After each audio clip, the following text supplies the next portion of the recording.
Moving on to question number 36. Activity attributes is an output of which of the following processes? A. Create WBS.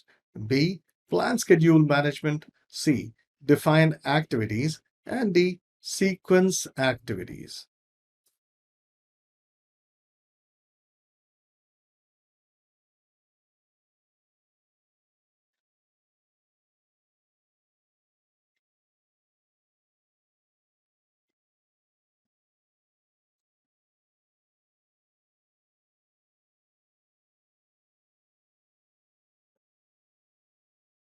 And the correct answer is C. Define activities.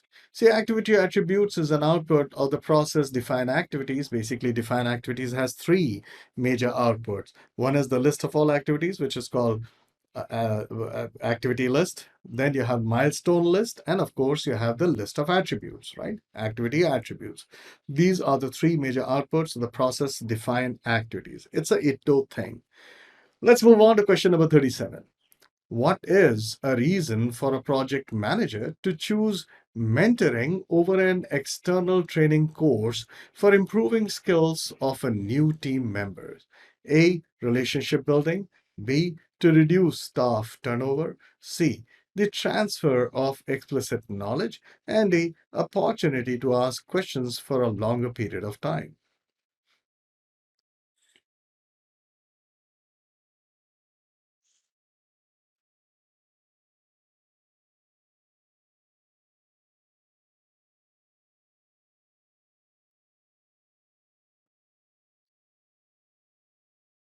And the correct answer is relationship building. See, for example, what is the reason for a project manager to choose mentoring over an external training course for improving skills is because the best thing to do is develop networking, develop relationship, have some kind of a working relationship with the mentor.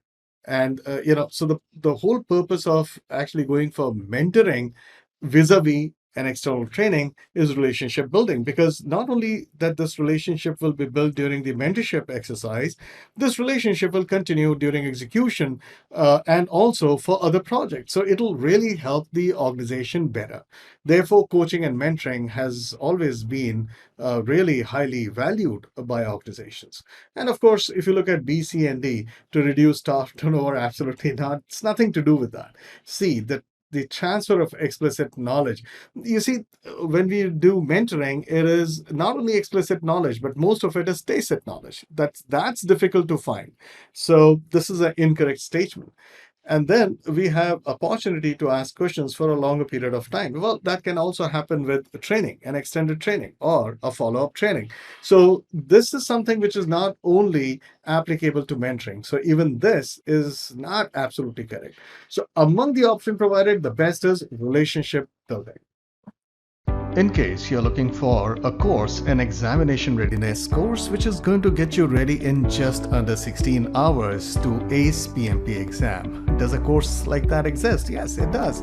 Well, all you have to do is type pmvideo.pm-pulse.com. That's my site for PM videos. And over here, you have a few PMP 2021 related videos. The very first one is PMP Dash. PMP Dash for acing PMP 2021. When you come to this particular landing page, you have a video which will give you an introduction to entire PMP Dash. It also contains certain things which are there in PMP Dash. There'll be samples of what's contained inside. You can make an informed decision. The best thing is it gets you ready in just 16 hours. It contains every aspect of what's going to be covered in the PMP exam. Not only that, it has also 180 questions, full examination set guided by me. In case you're looking for a course which will get you ready for PMP exam in a very short period of time, and not only that, it'll help you ace it. Well, this is the course. Question number 38.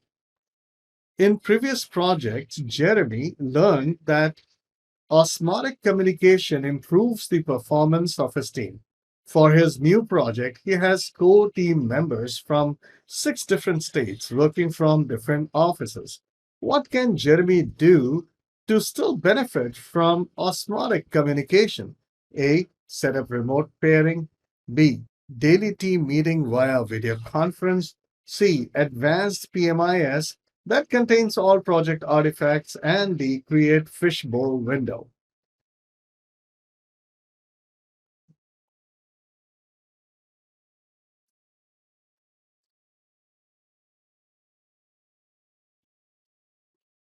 And the correct answer is create a fishbowl window. All right, the very first thing I think I should explain to you exactly what is a fishbowl window, or basically what's a fishbowl exercise. Now, if you see the fishbowl, and let me also change the pointer option to pen because I'm going to draw something.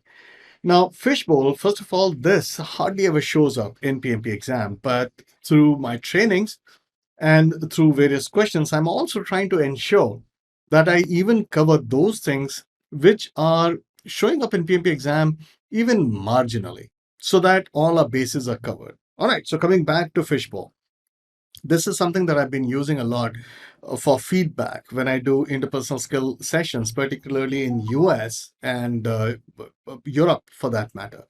Now, what happens in a fishbowl? For example, there are group of people. There are a lot of people, right? So what you do, you make them sit in a circle, right? Right, something like this. I'm sorry, not drawing very well, right? So these are all rows, like all chairs, right? So these are rows of four, five, six people, four, five, six people, like that. So these are rows of people, right? So they're all sitting in a circle, right? Just like a fishbowl, an actual fishbowl with a goldfish or any other fish. People stand around it, watching it. They observe it, right? So that's exactly what it. Except we are not going to observe a fish literally. Instead, let's pick up four or five people. I'm just going to put it as these squares to indicate that these are the people who are going to sit in the center, and everybody's going to observe. And they will actually start the discussion. It could be about anything. It could be about feedback. It could be tell me something about yourself. Tell me about your culture. It could be anything.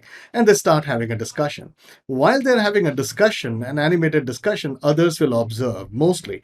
But then some people from here can request that, hey, they would also want to join. So they can trade places with somebody else and start asking questions. They can even request somebody else somewhere here to, hey, why don't you come on in and I'll also take another chair and let's have a discussion. So this could be a round robin fashion, but mostly it is for observation where some people talk. And sometimes you're allowed in some of the fishbowl exercises, you're allowed that somebody sitting on the periphery only observing can ask a direct question here. But usually, of course, there are different forms of fishbowl exercises. The one that I conduct, periphery people are not allowed to ask a question, but they have to create a lot of observation and present it to me, right? So that's basically what it is. So this is basically a fishbowl. Now let's read the question again. And let me get back my pointer option, laser pointer. In a previous project, Jeremy learned that osmotic communication improves the performance of his team. For his new project, he has core team members from 6 different states working from different offices, which means that they are the core team, but there are other people also in that. So he's going to get the core team here, and they are from different offices. They can work, and this can be done virtually also. So don't think that fishbowl has to be done absolutely face to face. It can be done virtually, but virtually you have to do much more amount of rules clarification, right? So best if it is done face to face. So now, because you have a core team, so among the option provided, set up a remote pairing. That doesn't really make sense because others will not be able to. We want all of them to get along with each other. We want all the core team members to understand each other's and others to observe. So therefore, setting up just pairing is not good enough because then one pair is not really working with the other pair. So this might create an issue. B, daily team meeting via video conference. Well, this is good, but here we are trying to create an osmotic communication, which is very natural. And then we talk about C, advanced PMIS that contains all project artifacts. Well, this is very latent. It's just one of the, it's a workflow management system. It's not going to generate communication. So among the options provided, the best is create a fishbowl window. And now you know exactly what is a fishbowl. All right. Okay. But the questions on fishbowl are really, really rare. You might find this in ACP exams, but to find it in PMP, I think it was asked only once. That's from my knowledge. Anyway, let's continue. Question number 39. The most detailed level of the WBS is called the A. WBS element, B. Work package, C. Project scope, and D. Deliverable.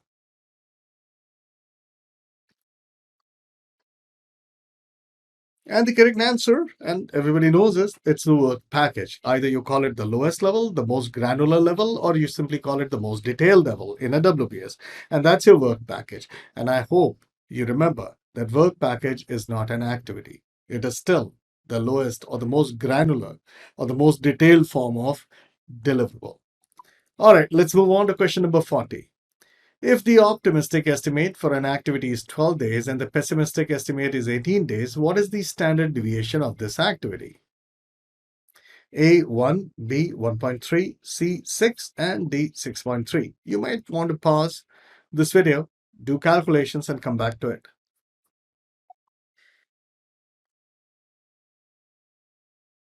And the correct answer is alpha 1. Basically, the formula for standard deviation is pessimistic minus optimistic, the whole thing divided by 6. And over here, it's pretty obvious. Your optimistic is 12, your pessimistic is 18. So 18 minus 12 gives you 6, divided by 6 gives you 1. And that's the answer right here. All right.